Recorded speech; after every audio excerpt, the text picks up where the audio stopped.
பக்கத்தில் இந்த ஒரு பதிவில் நம்ம என்ன பார்க்க போகிறோன்னா, நியூஸ் தமிழ் 24/7 அப்படிங்கிற ஊடகத்துக்கு ஒரு பிரச்சனை ஏற்பட்டிருக்கு. தலைவர் அறிக்கை வெளியிட்டிருக்கார். தலைவர் நச்சுந்தா 2ஆம் கட்ட தலைவர் வச்சு அறிக்கை வெளியிட்டு நானும் தொட்டேன் அந்த பிரச்சனை அப்படின்னு கடந்து போயிருக்கலாம். ஆனால் அவரே அறிக்கை வெளியிட்டிருக்கார். ஏன் நான் அதை அழுத்தி சொல்கிறேன்னா, அந்த ஊடகம் என்ன பண்ணிச்சு, இப்போ என்ன நடக்குது, எல்லா செய்தியும் உங்களுக்கு நிச்சயமாக தெரியும். நான் நினைவூட்டுறேன். நான் புதுசாக எதுவும் எடுத்து வர போகிறதில்ல. நம்ம யார் பின்னாடி இருக்கோம், நம்மளை அவர் எப்படி அரசியல்படுத்துகிறாரு, எப்படி அரசியல் களத்தில் செயல்படணுங்கிறத சொல்லாமல் சொல்கிறாரு, எவ்வளோ பக்குவமாக அவர் இருக்கார், அந்த பக்குவத்துக்கு நம்மளால் போக முடியுமான்னு தெரியல. போக இந்த வீடியோவில் நம்ம முயற்சி பண்ணுவோம், அந்த மனநிலையை நோக்கி நகர்வோம் அப்படிங்கிறதான் இந்த வீடியோவில் நான் சொல்ல வர்ற சில முக்கியமான விஷயங்கள். இப்போ வரைக்கும் ஏன் தம்பி நடவடிக்கை எடுக்கல அப்படிங்கிற சில கேள்விகள் நிறைய பேர் கேட்டுக்கிட்டு இருக்காங்க. அதற்கும் சரியான ஒரு பதிலை நான் இங்கே ஷேர் பண்ணிக்கிறேன். தலைவர் அறிக்கை வெளியிட்டு இந்த ஊடகம் அந்த அறிக்கையில் வேற ஒரு வார்த்தையை தவிர்த்துட்டு ஒரு அறிக்கை வெளியிட்டிருக்காங்க. அதை பற்றி நான் தெளிவாக பேசணும்னு நினைக்கிறேன். எல்லா ஆங்கிலும் இந்த செய்தியில் தொடரணும்னு நினைக்கிறேன். ஒன் பை ஒன்றா தெளிவாக நம்ம பார்க்கலாம். உற்சாக வணக்கங்கள். வாங்க பதிவுக்குள்ளே போகலாம். இப்போ முதல் விஷயம் மக்களே, இந்த நியூஸ் தமிழ் 24/7 அப்படிங்கிற ஊடகத்தை பார்த்த அத்தனை பேருக்கும் தெரியும் இந்த ஊடகம் என்ன வேலை பார்த்துருக்கு கடந்த காலத்தில். தலைவர் அவர் தலைவர் தாங்க, நம்ம அப்படி கிடையாதுல்ல. நம்ம அண்ணனை யார் என்ன வேலை பார்க்குறாங்கிறத நம்ம நோட் பண்ணிக்கிட்டே இருப்போம்ல. இந்த ஊடகம் கடந்த காலத்தில் தாவேக்காக்கு எதிராக விமர்சனம் முன் வச்சா பரவாயில்ல, தாவேக்கால நடக்கக்கூடிய ஒரு நெகட்டிவாக இருக்கக்கூடிய செய்திகளை அவங்க எடுத்து போட்டாங்கன்னா எனக்கு எந்த பிரச்சனையும் இல்லை. அது அவங்களுடைய வேலை, அவங்க பார்க்க போகிறாங்க. நம்மளை பற்றி பாசிட்டிவாக செய்தி போடணும்னு மட்டும் நான் எதிர்பார்க்க மாட்டேன். தப்பு நடந்தால் தப்புன்னு சொல்லி எடுத்து போடுங்க, எந்த விதமான பிரச்சனையும் இல்லை. தப்பு நடக்காதப்ப தப்பு நடந்த மாதிரி ஒரு செய்தி போட்டால் அந்த ஊடகத்தின் மேலே கோவராதா? அந்த வேலையை தான் இந்த நியூஸ் தமிழ் 24/7 அப்படிங்கிற ஊடகம் ஜனநாயகன் திரைப்படத்துக்கும், இந்த பக்கம் பார்த்தீங்கன்னா அவர் கமலஹாசனோட ஒரு திரைப்படம் ஒன்று பிரச்சனை வந்துச்சு பார்த்தீங்களா, அந்த படத்துக்கும் இந்த படத்துக்கும் முடிச்சு போட்டு செய்தி வெளியிட்டாங்க. இந்த பக்கம் தெரியும் பார்த்தீங்கன்னா அஜித்குமார் அவர்கள் இறந்து போனப்போ லாக்அப் பண்ணுற இடத்துக்கு வந்து நம்ம போராட்டம் பண்ணோம்ல, அந்த போராட்டத்தில் யார் என்னன்னே தெரியாத ஒரு மனநலம் பாதிக்கப்பட்ட ஒருத்தரை தாவேக்கா துண்டை போட்டு அவர் பேசுகிற மாதிரி மைக்கை வச்சு கேரி பண்ணாங்க நியூஸ். இந்த மாதிரி ஏகப்பட்ட நமக்கு எதிராக நெகட்டிவான செய்திகளை தொடர்ச்சியாக பப்ளிஷ் பண்ணுவாங்க. அந்த ஊடகத்துக்கு ஒரு பிரச்சனை வருதுங்கிறப்போ அண்ணனே முன்னாடி போய் அறிக்கை வெளியிடுறார். இவரை நம்ம எப்படி வச்சு பார்க்குறது, இந்த மாதிரி ஒரு மனுஷன் பின்னாடி நம்ம இருக்கோம் அப்படின்னு நினைக்கும் போதே நமக்கு எவ்வளோ பெருமையாக இருக்குது. இப்போ ரெண்டாவது என்ன ஆச்சு அந்த ஊடகத்தில், எதுக்காண்டி நான் வீடியோலாம் பார்த்தேன், பட் எனக்கு அந்த ஐடியாலஜி கொஞ்சம் புரியல. எதுக்காண்டி அவர் தாக்குறாரு, இருந்தாலும் அவர் மேலே இப்போ வரைக்கும் நடவடிக்கை எடுக்கல, அவர் ஏதோ புகார் கொடுத்ததெல்லாம் சொல்கிறாங்களே, என்னதான் அந்த கதை அப்படிங்கிற மாதிரி கேட்டிங்கன்னா, இந்த செய்திகள் அத்தனையுமே நம்ம செக் பண்ணி பார்க்கும்போது இவங்க சட்டவிரோதமாக குவாரி அங்கே நடக்குது, கல்குவாரி நடக்குதுன்னு சொல்லி இவங்க அங்கே போயிட்டு வந்து செய்தி சேகரிக்க போயிருக்காங்க. செய்தி சேகரிக்க போகும்போது பட்டப்பகலில் என் குவாரிக்குள்ளேயே வந்து நான் பார்க்குற வேலையை நீ வீடியோவாக வெளியே போடுவியா, அப்போ அந்த கேமரா வாங்கி உன் தலையில அடிப்பேன்னு சொல்லி ஒரு மக்கள் பிரதிநிதி, மக்களால் தேர்ந்தெடுக்கப்பட்டவர், ஒரு எம்எல்ஏ ஒருத்தர், திருச்சி அதாவது மிக முக்கியமான நகரத்தில் இருக்கக்கூடிய ஒரு எம்எல்ஏ ஒருத்தர், இவர் என்ன பண்ணுறாரு, அந்த கேமரா தூக்கி தலையில் அடிக்கிறார். நான் என்ன சொல்கிறேன், அவங்க தப்பாகவே உங்கள் குவாரிக்குள்ளே வரணும்னு வச்சுக்கலாமே, ஒரு பேச்சுக்கு அவங்க பண்ணது தப்புனே வச்சுக்கலாமே. அரசியலமைப்புக்கு உட்பட்டு நீங்கள் என்ன பண்ணியிருக்கணும், போலீஸில் போய் புகார் கொடுத்து தேவையில்லாமல் என் குவாரிக்குள்ள வந்து பிரச்சனை பண்ணுறாங்க அப்படின்னு சொல்லும் போது, இல்லைங்க நாங்கள் ஊடகவியலாளர், இவர் சட்டவிரோதமாக குவாரி நடத்துறாரு, நீங்கள் கண்டுக்காமல் இருக்கீங்க, ஆனால் ஊடகமாக நாங்களும் கண்டுக்காமல் இருக்கக்கூடாது, நாங்கள் கண்டுக்கிட்டு அந்த செய்தியை வெளியே போட்டோம், அப்போது தான் எங்களை வந்து இவர் தடுக்கிறார் அப்படிங்கிற ஒரு செய்தியை அவங்க சொல்லியிருப்பாங்க. பட்ட பகலில் இவங்களை தலையில் அடிக்கிற தைரியம், அது ஒரு ஊடகத்தை நடத்தக்கூடிய இவங்க மேலே தலையில் அடிக்கிற தைரியம் ஒரு எம்எல்ஏக்கு எந்த தைரியத்தில் வந்துச்சு? இப்போ வரைக்கும் இந்த கேள்விக்கு எனக்கு பதில் தெரியல. ஆனால் இந்த சினாரியோ நடந்து 3 நாள் ஆகுது, எந்த ஒரு ஊடகம் பேனாக்கு பயந்து இந்த செய்தியை பேசவே இல்லை. ஒரே ஒரு ஊடகம் தான் பேசிக்கிட்டு இருக்கு, பாதிக்கப்பட்ட ஊடகம். இந்த ஊடகங்கள்லாம் தாவேக்காக்கு எதிராக தாவேக்கா நிர்வாகி இந்த பவுன்சரை வச்சு இப்படி பண்ணிட்டாங்க, குத்திட்டாங்க, அடிச்சிட்டாங்க அப்படிங்கிற மாதிரி எங்க கட்சி நிகழ்வில் நான் கண் கூட பார்த்தேன். நம்ம கட்சியோட தொடக்க விழாவில் அவங்க உள்ள வர ட்ரை பண்றாங்க, நீங்க பின்னாடி வழியா போங்கன்னு சொல்றாங்க. இல்ல நாங்க முன்னாடி வழி தான் போவோம் அப்படின்னு சொல்லி அராஜகம் பண்றாங்க. பவுன்சர் வந்து தடுக்கிறாங்க. இல்லங்க முன்னாடி வழியா போகாதே, கேமரா எடுத்து வந்து பவுன்சர் வந்து தடுக்கிறது. உங்களுக்கு வேற வழி இருக்குன்னு சொல்றாங்க. அந்த வேற வழியெல்லாம் நாங்க போக முடியாது, அப்பெல்லாம் சுத்தி எல்லாம் போக முடியாது, இது உள்ள விடு அப்படிங்கிற மாதிரி சொல்றாங்க.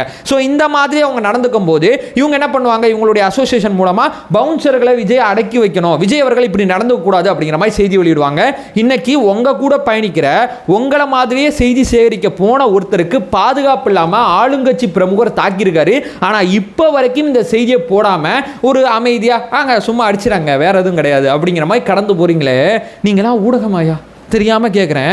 எங்களுக்கு கொந்தளிக்குதுங்க. அந்த வீடியோவில் அவர் கத்துவாருங்க, தலையில் அந்த கேமரா தலையில் வாங்கி அடிக்கும் போது கத்துவாருங்க. அதை பார்க்கும்போது அவ்வளோ கஷ்டமாக இருக்குது. அவர் ஒரு எம்எல்ஏ இல்லை, அதெல்லாம் எனக்கு பெரிய மேட்டரே கிடையாது. எப்படி ஒரு மனுஷனை பொது வழியில் இந்த மாதிரி அடிக்க முடியும்? நீங்கள் சட்டவிரோதமாக குவாரி நடத்துறீங்கிற குற்றச்சாட்டை அவர் முன் வச்சா, சட்டவிரோதமாக நடத்தணும்னா போலீஸ் கம்ப்ளைண்ட் போக வேண்டியதானே? அதை தவிர்த்துட்டு அதிகாரத்தை கையில் எடுக்கக்கூடிய இந்த ரவுடிஸ் அரசியலை கையில் எடுக்கக்கூடிய அராஜகத்தை உங்களுக்கு யார் இந்த தைரியத்தை கொடுத்தா? இந்த கேள்விக்கு உங்கள்கிட்ட பதிலே இருக்காது. இதை கடந்து நம்ம போனோம்னா, நீ சொல்றதா ஓகேப்பா, இந்த மாதிரி நடந்துச்சு, நம்ம தலைவர் வந்து அறிக்கை வெளியிட்டார், நம்ம கட்சிக்காரங்க 2ஆம் கட்ட தலைவர் அத்தனை பேரும் பேசுனாங்க. இந்த ஊடகம் 5ஆம் ஆண்டு தொடக்க விழாவுக்கு போகும்போது நம்ம கட்சியிலேருந்து வாழ்த்து சொன்னாங்க.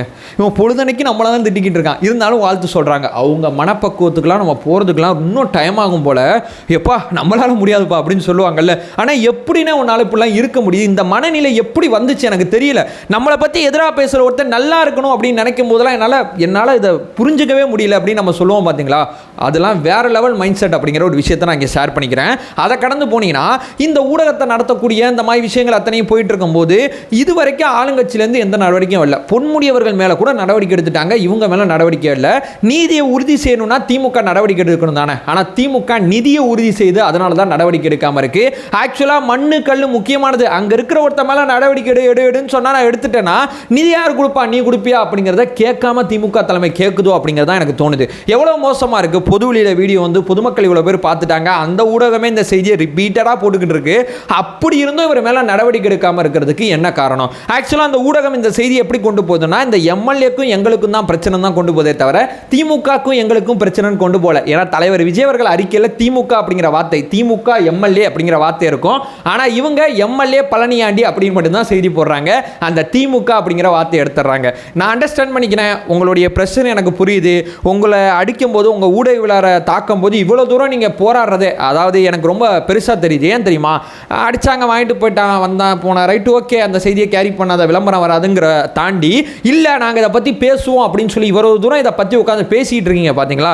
இதுக்கே நான் உங்களை நினச்சி பெருமைப்படுறேன். அதே நேரம் திமுக அப்படிங்கிற வார்த்தையும் சேர்த்து போட்டால் தான் அது சரியான அறமாக இருக்கும்.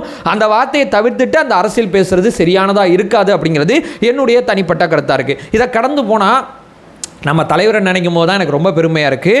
இந்த ஊடகத்தை பற்றி நான் முன்னாடி சொன்னேன், எவ்வளோ வேலை பார்த்துருக்கு அப்படிங்கிறதெல்லாம் நான் முன்னாடியே சொன்னேன். இதையும் கடந்து இந்த நேரத்தில் துணை நிற்கணும்னு நினைக்கிறாரு பார்த்தீங்களா.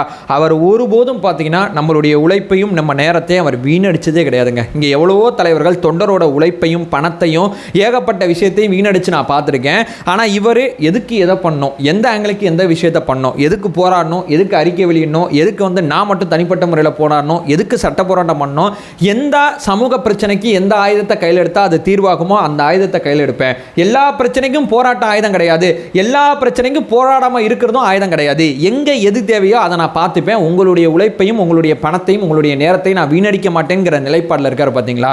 அதுதான் என் தலைவர்கிட்ட எனக்கு ரொம்ப பிடிச்ச ஒரு விஷயம். அதை கடந்து போனீங்கன்னா மற்ற தலைவர்லாம் எங்கே பிரச்சனை அரசியல் பண்ணலாம், வா இங்கே ஒரு அரசியல் பண்ணலாம், இங்கே ஒரு அரசியல் பண்ணலாம், பிரச்சனைக்கு நாங்கள் வரவேற்கிறோம் அப்படின்னு சொல்கிற ஏகப்பட்ட அரசியல் கட்சி பார்த்துருக்கேன். ஜாதினா குறிப்பிட்ட ஜாதி வந்து பாதுகாப்பற்ற முறையில் இருக்குன்னு சொல்லுவாங்க, மதம்னா குறிப்பிட்ட மரம் வந்து ரொம்ப பிரச்சனையில் இருக்கும்பாங்க, இனம்னா குறிப்பிட்ட இனம் பிரச்சனையில் இருக்கும்பாங்க. இந்த மாதிரி பிரச்சனையை மையப்படுத்தி அரசியல் பண்ணுற ஏகப்பட்ட கட்சிகளை பார்த்துருக்கேன். இது பிரச்சனையா, தீர்வு என்ன? தீர்வை சொல்லு. தீர்வை நோக்கி நகர்ந்த ஒரே தலைவர் தமிழக அரசியல் களத்தில் இருக்காருன்னா அது தலைவர் விஜய் அவர்கள் மட்டும்தான். ஸோ தலைவர் விஜய் அவர்களோட அரசியலை நம்ம புரிஞ்சுக்கணும், தெரிஞ்சுக்கணும், இன்னும் கொஞ்சம் ஆழமாக போகணும் அப்படின்னா நான் ஒரே ஒரு விஷயத்தை உங்கள்கிட்ட சொல்கிறேன். இது ஆக்சுவலாக வந்து இதில் என்ன இருக்கோ அதை தலைவர் பண்ணிகிட்டு இருக்காருங்க. அதனால தான் எனக்கு ரேண்டமாக அந்த வீடியோ பேசும்போது இந்த தாட் ப்ராசஸ் வந்துச்சு. நிச்சயமாக உங்களுக்கு வாய்ப்பு கிடைக்கும் போது பார்த்தீங்கன்னா நான் இப்போ சொல்ல போகிற புத்தகத்தை நீங்கள் தயவு செய்து பாருங்கள். அந்த புத்தகத்தில் சொல்லப்பட்ட விஷயம் அடிப்படையில் அறத்தின் அடிப்படையில் தலைவர் விஜய் அவர்களோட அரசியல் இருக்குது. அதனால தான் நியூஸ் தமிழ் 24/7 அப்படிங்கிற ஊடகத்துக்கு அவரால் பக்கபலமாக துணையாக நிற்க முடியுது. அந்த புத்தகம் என்னன்னு சொல்லி கேட்டிங்கன்னா, ஆக்சுவலாக லென்ஸு காரணமாக உங்களுக்கு தலையில் தெரியலாம், அந்த புத்தகத்தோட பேர் வந்து அரசியல். இந்த அரசியல் அப்படிங்கிற புத்தகத்தில் என்ன போட்டிருப்பாங்கன்னா, அரசியல்னா எது, என்ன, ஏன், எப்படி, ரொம்ப தெளிவாக அந்த அரசியல் அப்படின்னு நம்ம ஒன்று பேசிகிட்டு இருக்கோம்ல, இதை பற்றி ஏகப்பட்ட டைமென்ஷன், உலகத்தில் இருக்கக்கூடிய அரசியல் எப்படி இருக்குது, அரசியல் எப்படி எவால்வ் ஆகிருக்கு, இந்த அரசியல் களத்தில் எது எப்படி இருக்குன்னு சொல்லி, எது சித்தாந்தம், எது அரசியல் களம், அரசியல் இல்லைனா என்ன, அரசியல் ஒரு சாக்கடை அப்படின்னு சொல்கிறவங்க மத்தியில் அந்த அரசியலை பற்றி ரொம்ப பெரிய புரிதலை அந்த புத்தகம் ஏற்படுத்துது. ஆனால் ஒரு விஷயம் சொல்கிறேன், நான் ரொம்ப ரேண்டமாக தான் அந்த புத்தகம் படித்தேன். இந்த புத்தகத்தில் அரசியல் என்ன எழுதியிருக்கோ, தலைவர் விஜய் அவர்களோட அரசியல் கிட்டத்தட்ட இந்த புத்தகத்தில் என்ன அறத்தின் அடிப்படையில் எழுதப்பட்டிருக்கோ அதே மாதிரி ஒரு அரசியல் தாங்க இந்த மண்ணில் தலைவர் விஜய் அவர்கள் முன்னெடுக்கிறாங்க. ரொம்ப ப்ரௌடாக சொல்லுவேன், நான் ஒரு தாவேக்கா தொண்டன்னு சொல்லி. இந்த புத்தகம் படிக்க படிக்க ஒவ்வொரு பக்கத்தையும் திருப்ப திருப்ப திருப்ப திருப்ப தலைவரோட அரசியல் பாதையில் எனக்கு பெரிய நம்பிக்கை ஏற்பட்டிருக்கு. ஓகே, அவர் வந்து ஒரு பாலிடிக்ஸ் போயிட்டு இருக்காரு, ஒரு நிலையான அரசியல் நோக்கி போயிட்டு இருக்காரு, நம்ம தான் அதுக்கு எவால்வ் ஆகி போகணும். அவர் ஒரு ஸ்டேட்டுக்கு போயிட்டு இருக்காரு, அந்த ஸ்டேட் ஸ்டேட்டுக்கு நம்ம தான் போகணும் அப்படிங்கிறது இந்த புத்தகத்தை படிக்கும்போது ரொம்ப தெளிவாக புரியுது. ஸோ தோழர்களே, நம்ம சரியான பாதையில் போயிட்டு இருக்கோம். தன்னம்பிக்கையோட தாவேக்கால பயணிங்க அப்படிங்கிற ஒரு சின்ன ரிக்வஸ்டோட இந்த திமுக எம்எல்ஏ மேல நடவடிக்கை எடுக்கப்படணும் அப்படிங்கிற தலைவர் வலியுறுத்தின விஷயத்தை வலியுறுத்திட்டு இந்த வீடியோ நான் என் பண்ணிக்கிறேன். நம்ம சேனல் ஃபர்தராக ஃபாலோ பண்ணிங்கன்னா பொலிட்டிக்கல் சார்ந்து மிக முக்கியமாக பல்வேறு விதமான விஷயத்தை நம்ம தொடர்ச்சியாக பார்த்துட்டு இருக்கோம். நம்மளோட ஒரே நோக்கம் அறியாமை அகற்ற வேண்டும், அறியாமை அகற்றப்பட வேண்டும். Thank you so much.